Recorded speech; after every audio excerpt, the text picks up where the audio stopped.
I'm recording this video as of the day after the season opener, but you'll probably see it during like week 6 because my work ethic is garbage. If you guys can look through your brain rot filled mind, you might remember that the Chiefs won the Super Bowl last year, and it was the first time a team has won back-to-back since the Patriots in the early 2000s. They kind of became the dynasty as soon as Tom Brady retired. The two teams are basically identical if you think about it. I mean, Patrick Mahomes and Tom Brady are both pretty similar, except one might have a slightly better marital situation. They both have tight ends who are on crack most of the time, and also Mickey Mouse divisions with straight bums. And with them beating the Ravens on Thursday, it's in everybody's heads if they can three-peat. I mean, I don't fucking know. I mean, obviously there's no real way to know, but I think it's interesting to break it down. The most important thing is if they can get a bye week. So let's take a quick deep dive of their schedule. Alright, go game by game and figure out what's winnable. First off, they're getting 6 free wins in their division, so we don't have to worry about that. When they play the Bengals in week 2, first off, the Bengals in week 1 are gonna play the dog shit Patriots, and Joe Burrow is not even good until like week 5. And next you play Kirk Cousins, the Chargers, which are like the shittiest franchise, and then the Saints. They have one game against the 49ers, which they might actually lose. They have 3 more easy winnable games until they play the Bills, and then Panthers, Raiders, Chargers, Browns. They play the Texans and then 2 shit teams again. That schedule literally has 4 games against good teams. The NFL is trying their absolute hardest for them to get a bye. To prove how easy this schedule is, I made a formula. I wanted to see how much of the top 8 teams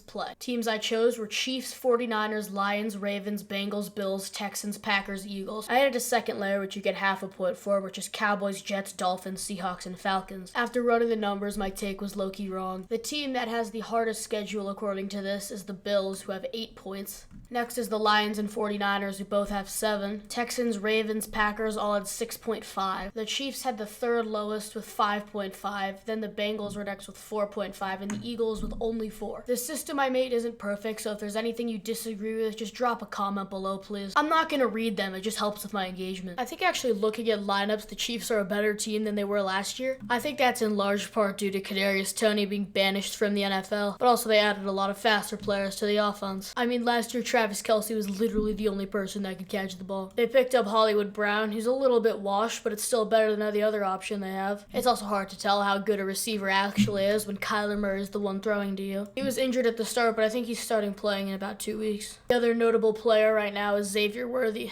Not a whole lot else about him. He ran a pretty normal 40-yard dash, nothing too crazy about it. This motherfucker ran a 4.22 and the Chiefs still somehow got it. Literally the first time he touched the ball as an NFL player, he scored a touchdown. Last year was the first time where the Chiefs defense was carrying the offense more. I think with the current Chiefs defense, they are better than the past 2 years. Okay, I'm done. Good night.